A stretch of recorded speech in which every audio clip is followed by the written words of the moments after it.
Our witnesses today remind us of a tragically overlooked victim of the dictator Vladimir Putin's war on Ukraine, and that's the Ukrainian evangelical community. Former U.S. Ambassador at Large for International Religious Freedom, Sam Brownback, has been a leading advocate on this issue. And at this point, I would enter for the record a piece he wrote highlighting the mistreatment of those Christians. It's dated Friday, April 19, 2024, and I hear no objection, so without objection, it will be admitted. Under Russia's thumb, evangelical leaders have been systematically persecuted for their faith. Some have been tortured or sent away. Some have been killed. Groups of evangelical faithful have been forced to assemble in secret. They know their gatherings could be violently disrupted at any time and that they could suffer physical harm without a moment's notice. In at least one instance, Russian soldiers swarmed a church as congregants were singing songs of worship. And I do appreciate, Mr. Sergeyev, the fact that you like to sing the same hymns as we do. I'm old-fashioned myself and like the traditional hymns. There's a bit of debate in my denomination about that. But Russian soldiers have evicted members and turned Ukrainian churches into propaganda offices.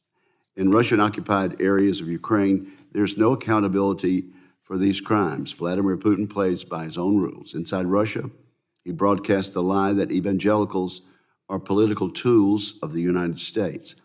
To the rest of the world, he falsely claims that Ukraine is actually the one persecuting believers.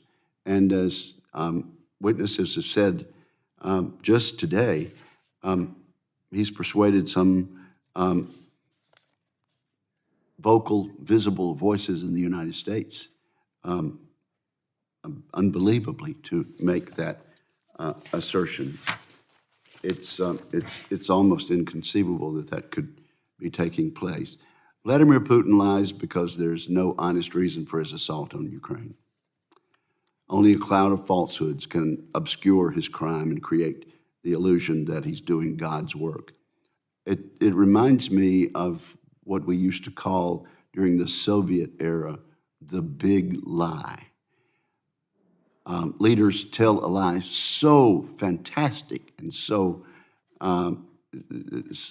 vast that some people, gullible people, hearing that can't imagine that anyone would tell such a tale if it weren't the truth. That's the big lie. And Mr. Putin has learned from some of the masters of the big lie that dominated the USSR during time. Erasing evangelical churches is part of Mr. Putin's goal to erase Ukraine as a nation. Evangelical churches reflect the tradition of religious freedom in Ukraine. That spiritual legacy has flourished in the country since the fall of the Soviet Union, the kind of regime Russia hopes to reassert.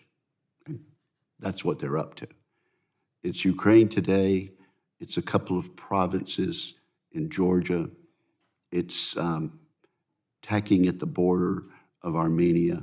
There are too many places where Mr. Putin's Russia is involved to think that he's doing anything else. The kind of regime cannot allow religious freedom because free thinking presents a threat to a tyrant like Vladimir Putin. It exposes his lies to the detoxifying effects of the open air. The United States and Ukraine prioritize freedom of religion. In Russia, Putin permits the practice of organized religion only if he deems it sufficiently loyal to his regime. Russian invaders require that Ukrainian evangelicals swear loyalty to Putin before allowing them to practice their faith. This vile threat asks simply that Ukrainian evangelicals violate their faith by placing a man above God. Vladimir Putin demands that believers forswear their allegiance to Christ and place it in the hands of a murderous, godless tyrant. So I urge us all to be skeptical when we hear malicious lies that Russia is a haven for Christian civilization and traditional values. What a fantastic lie. In Russia and Russian-occupied Ukraine, there's no respect for the primacy of conscience, the freedom of the individual, and the dignity of human life. The occupiers defile churches, abduct and torture pastors, as we've heard today in testimony, and erase whole congregations. Russia has forced the once vibrant Ukrainian evangelical community underground. To the Ukrainian evangelicals risking their lives every day by expressing their beliefs, I have to say this: keep the faith. Justice will come for the Russian aggressor. And I say that to members of all faiths, all religions, of whatever stripe, in Ukraine. You have a right, no matter what your beliefs are, to express your faith. And it is my fervent hope that the United States and other members of the OSCE will stand for justice for the Russian aggressor.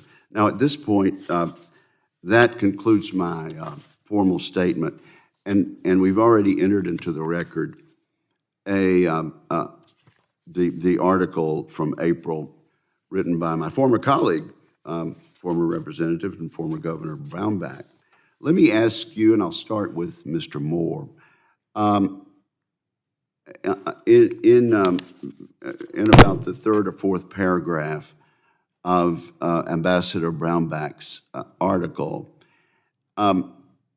he mentions the Russian Orthodox Church as you described it, Mr. Moore, but I hope you'll help us clear up a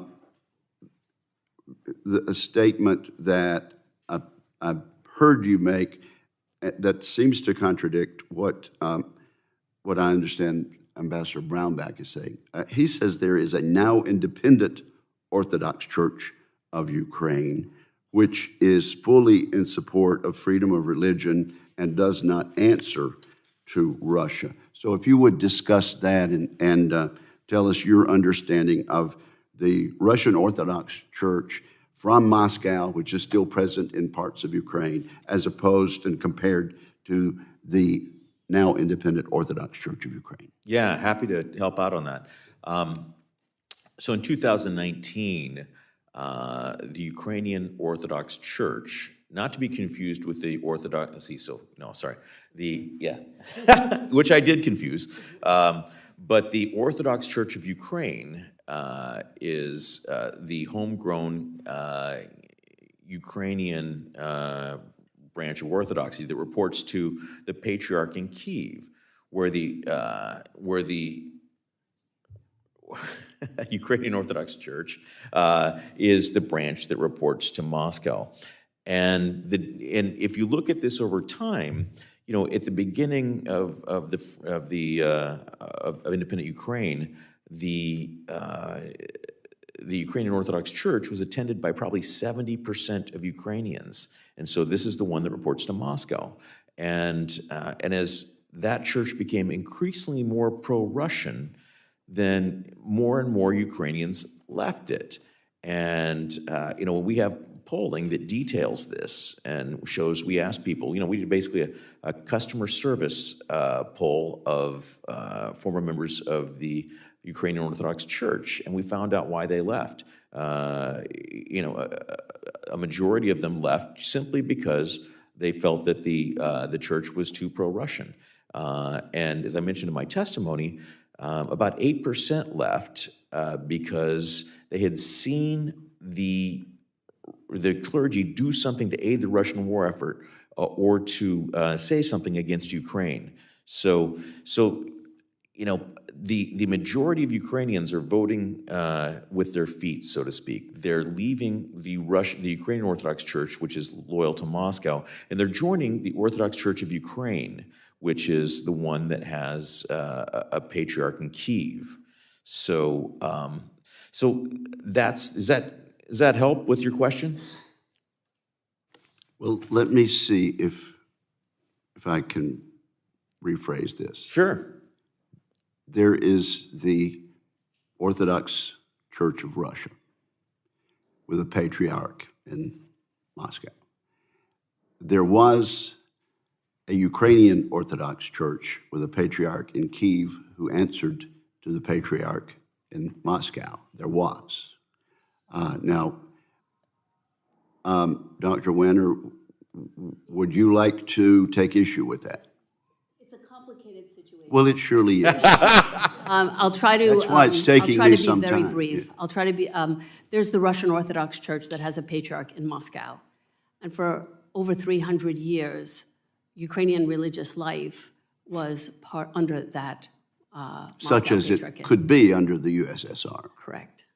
Such as it could be. But the Russian Orthodox Church was the one church that was allowed to function in a somewhat unencumbered way, unlike, for example, evangelicals that were heavily, heavily monitored and repressed in the Soviet Union. Having said that, the Russian Orthodox Church did exist throughout the Soviet period and continues to exist. So the churches after Ukrainian independence, those Orthodox churches in Ukraine became known as the Ukrainian Orthodox Church of the Moscow Patriarchate because they are institutional connections that bring them, they're under the patriarch in Moscow. This became, after almost 3 decades of an independent Ukrainian state, this became increasingly unacceptable in Ukraine, that they did not have their own Orthodox Church with their own patriarch. And of course, especially after 2014, when the war broke out, momentum for severing ties with Moscow mounted. And it was at this period, Stephen's correct, in 2019, a separate Orthodox Church was formed. But that means in Ukraine, there are 2 Orthodox churches, which is a highly unusual situation. One Orthodox Church has a patriarch or a leader in Kyiv. The other Orthodox Church is not entirely independent, it's not entirely autonomous, it has a very amorphous and evolving relationship, but it still is formally connected with the Moscow Patriarchate. But can we both agree, can Mr. Moore and Dr. Wenner both agree that there is a now independent Orthodox Church of Ukraine that does not answer to anyone in Moscow? Correct. That's correct. Right. That's correct. Mr. Sergeyev, would you like to comment on this before I move on to another topic? I'm sure you can't imagine why anyone would stay in the Orthodox Church and not join yours. But that's their right, isn't it? We have, before the war started in Melitopol, we have a big community of pastors, and we have great relationship with, and even Moscow Orthodox Church. But as a chaplain, I can say a couple of weeks ago, when I come back from the front line, I've been in one area, one city, where was one Orthodox, Moscow Orthodox temple, and it's right now completely destroyed by Russians. But our soldiers, Ukrainian soldiers, take one priest, Pope, from this, and Russia changed this priest on 90 Ukrainian soldiers. Russia gave for one Orthodox priest 90 Ukrainian soldiers who've been in prison. It tells us a story that how many... In a prisoner exchange. Yeah, Okay. They changed one on 90. So many agents of Russia work inside of Ukraine, and they look like Christians. They making services and kind of worshiping God, but they are just working for Putin. And this is a fact. I'm like a military chaplain, and I know these stories, how they look like. So this church for Ukraine, it's very dangerous, really, for our nation. I understand from one side we are living in democracy country, and we are believing that everything is okay. Yeah, we have to build our church and be free in our religious faith. But as I see, every church, every pastor who run away from occupation in Melitopol, they support Ukraine. Greek Catholics, Roman Catholics, Kiev Orthodox Church, but only one priest who still there in occupation and work with Russia is from the Moscow Orthodox Church. So it's the facts that I just give you, and we're praying. But yeah. Okay, well, in the occupied territory, are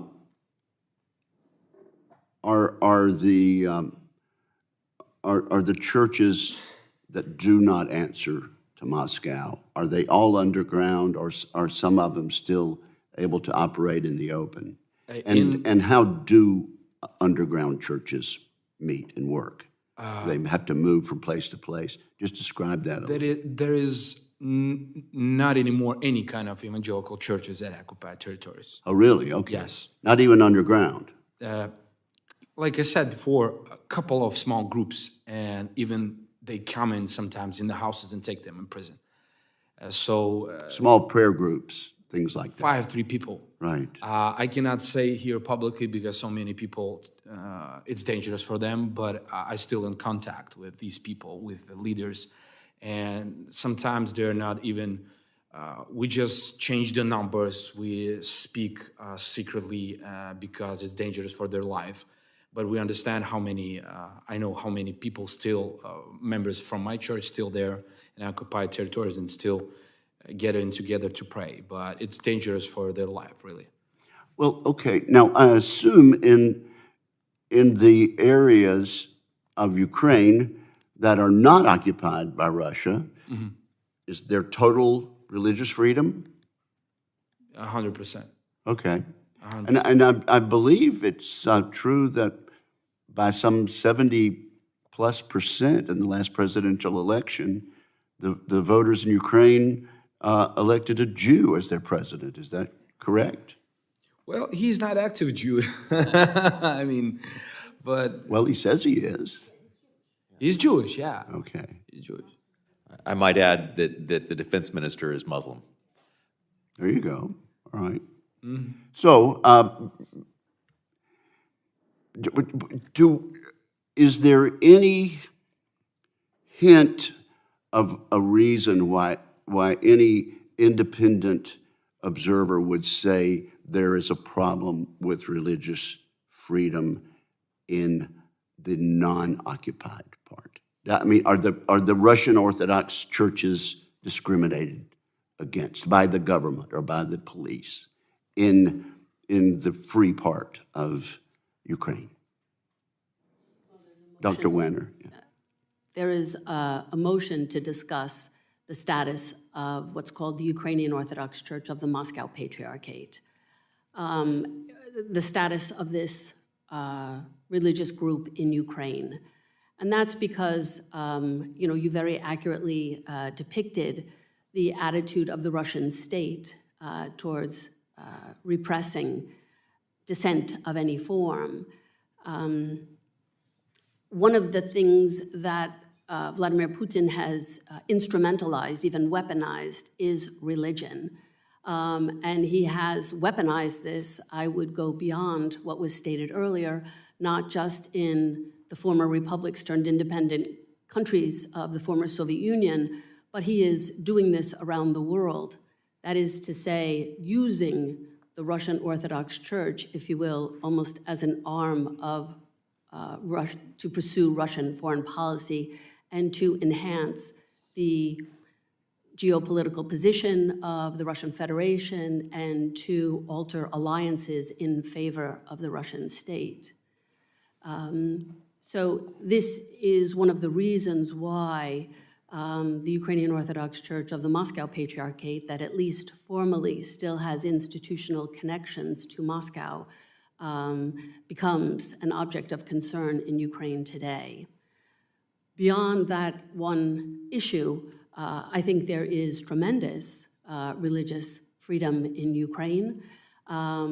And that's why Protestant communities were not only able to be created, but to grow in Ukraine, and why I would say even before 2014, they in fact had Ukraine, if you will, as a base that served Eurasia. In other Okay. words, Protestant communities in Ukraine were very, very active in terms of humanitarian, educational, missionizing endeavors.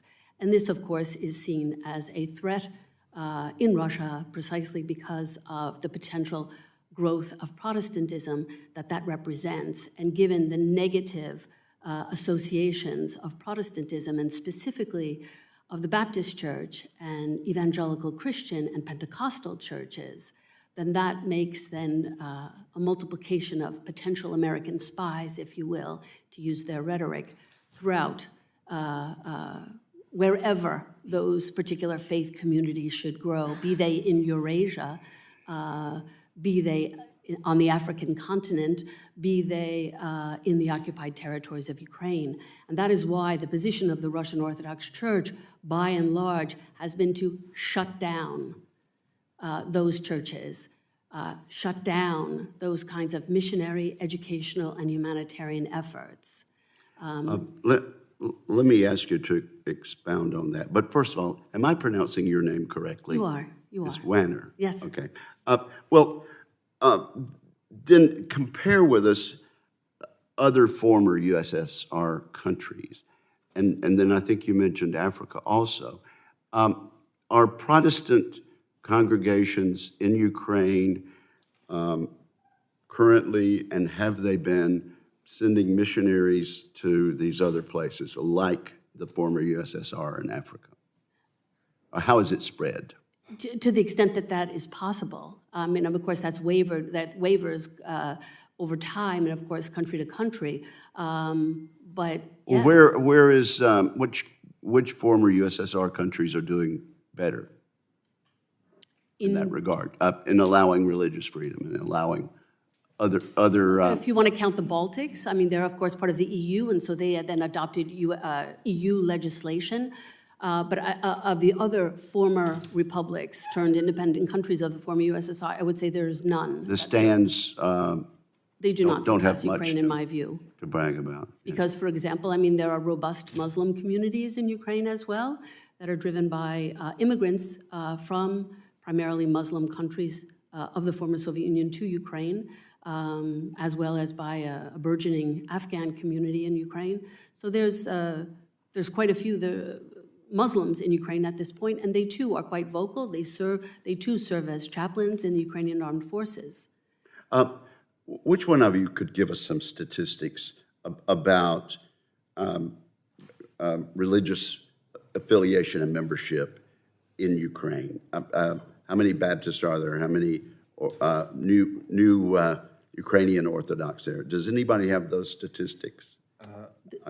Yeah, okay, Mr. Secretary, and then A we'll couple get of back to you. phrases.